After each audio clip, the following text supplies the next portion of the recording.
Hello, you're listening to the Tiny Vet podcast with me, Dr. Nicole Sue, and my fiance. Me, comedian Jez Watts. Here are some important differences in definitions. Dim sim is a Chinese-inspired meat and vegetable dumpling-style snack food popular in Australia. Dim sum is a traditional Chinese meal made up of small plates of dumplings and other snack dishes. Dim bun is a description of our rabbit son, Dusty, Oh, son! who has a learning disability. What are we talking about today? Oh, Dusty.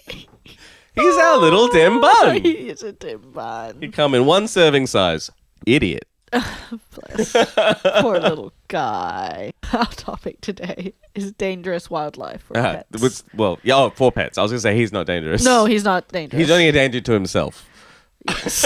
He is. Yeah, okay. Dangerous wildlife for pets. Cool. So tell me stuff about it.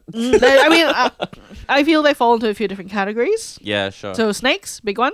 Yeah, okay. Birds, especially. This is all like Australia-specific stuff? Or? No, worldwide. Okay. Yeah, birds, especially big birds, big talons, small dog. Ugh.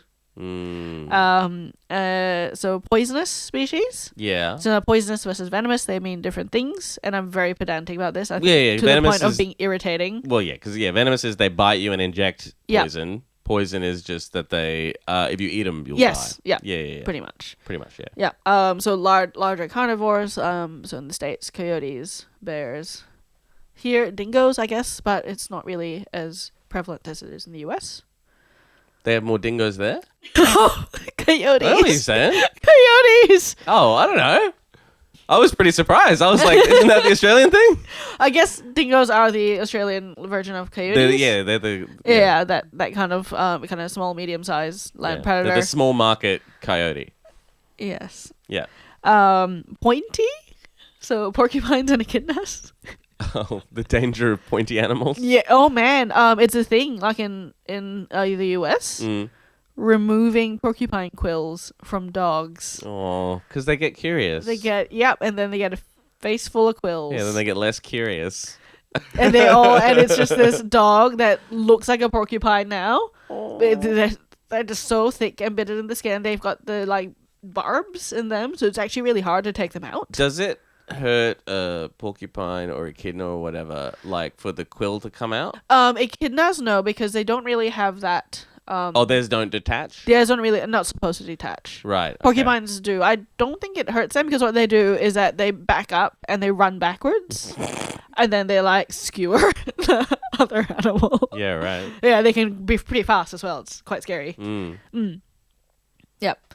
But yeah, the poor dogs, it's just real sad dog. It's buried in this mess of porcupine quills.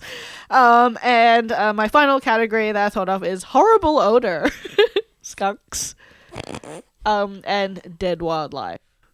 Yeah, okay. Because this is a little story. We are in Australia, so the place where I have my horse, lots of kangaroos, enormous kangaroos, some of the biggest kangaroos I've ever seen in my life. And unfortunately, that also means kangaroo carcasses around. Sure. And once I didn't they're realize rotting for a while. And in Australia, in summer, oof. And there was, I think, a solid week where you couldn't ride in the arena because there was something rotting nearby, and we couldn't find it, and the horses were scared of the smell, which is fair enough, really, because it was awful. Sure. I also was riding, and my horse spooked because the farm dog was in a corner eating what appeared to be an entire back leg of a kangaroo. Jesus. Gross. I have to worm that dog. Yeah. So wildlife definitely pose challenges. Pet owners, and I'm not sure if you've ever seen the little coyote jackets that you can buy for little dogs. No. So they're anti-coyote and anti-hawk jackets, and it's basically a punk rock jacket for little dogs. It's got all these plastic spikes sticking out, so they can be let out to the yard and not get snatched. A post-apocalypse dog. Yeah, like Mad outfit. Max. Yeah, a little Mad Max dog outfit. That's sick. I like that. And it also helps if you spray paint their mouth silver. It's a Mad Max reference. I haven't watched any of that. Oh, you're the one who brought it up. All right. I know what it means. Yeah. You know what it means. And the dog goes wild. "Ah!" Something Gets like that. Yeah, the power of Yeah, something rage. like that. Petrol or something. Does it? But yeah, and I think a few episodes ago we had talked about dogs off leash, and that is such a big, like one of the big things for dogs off leash. Yeah. Because let's say in the US, if your dog is like, oh, that's an interesting smell, and it turns out to be a bear, that's a very big problem. Sure. You've got very suddenly that you may not have had if your dog was on the lead. Yeah, absolutely. And the porcupine dogs. Oh, the porcupine dogs. They're just so sad. And venomous snakes. So here, you can actually take your dog to snake aversion training. Okay. To teach them to be scared of snakes. And that's where you just whack them with pool noodles? No. And they go, anything long, cylindrical is mean, and they stay away from it. Right? That will be how it works. Kind of. Basically, you teach them that it's smell based. So you actually have a snake handler there with real snakes. Yeah, okay. That are very well controlled. Yep. And like basically they're taught that instead, like they're basically taught like young Australians. Yeah. Do not approach snakes. Sure. Go find your mommy or daddy. Yeah, absolutely. So that's such a big problem here that you can actually take your dog for those. And like fair enough, when I used to work in the same building as a big emergency center, like you'd see snake bites come in. Yeah. All the time. What do you do in that situation? I mean, like, I would assume because they've got pretty small body mass. Yeah. Outcomes wouldn't be good. It depends. Yeah. So, where they're bitten, how much venom was injected. Yeah. The nice thing is that we have anti-venom. It's just hideously expensive. Yeah, okay. Yeah, but survival rates can be good. Okay. Yeah. Yeah. And also your dog eating whatever. So as I think cane because toads. we were talking about cane toads in the last episode. Very toxic. Yeah. Very toxic. Yeah. Well, I heard they make you high, and so I was like, wanted to find out how I could lick one, but they couldn't find. Well, I couldn't find it. Lick them. I remember when we were in vet school and we had to dissect them, and we were trying to squirt like cane toad juice onto each other. What a great university we both went to.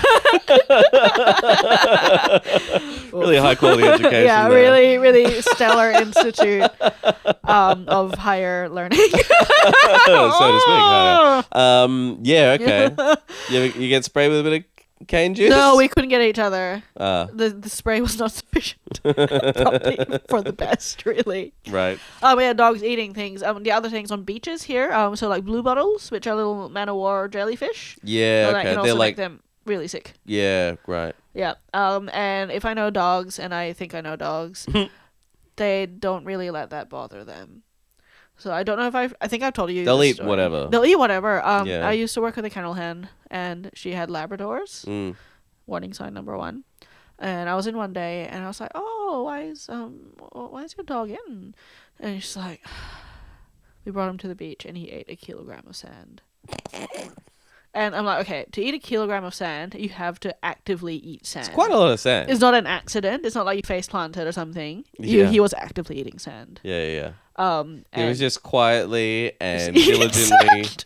eating sand for quite a while. Yeah. I mean, imagine a kilogram. It's a lot of sand. It's quite a lot of sand. Yeah. And he was in hospital for like 4 days. He finally got better, but How do you treat lots of fluids. sand? Lots of fluids and like enemas. Try again. Yeah. Well, the dog has to shit out all the sand. All right. So It has to come out. the takeaway here is don't let your animals eat wildlife unless you're willing to go up their butt a bunch. A bunch of enemas. Oh Well, my yeah, God. the sand has to come out. I'm gonna say this: that dog never ever ate sand again. Well, no, not even that. He would eat sand again. What? He has to be muzzled when he goes out, so he doesn't do stupid things like that now. But he got a bunch of enemas. He doesn't know.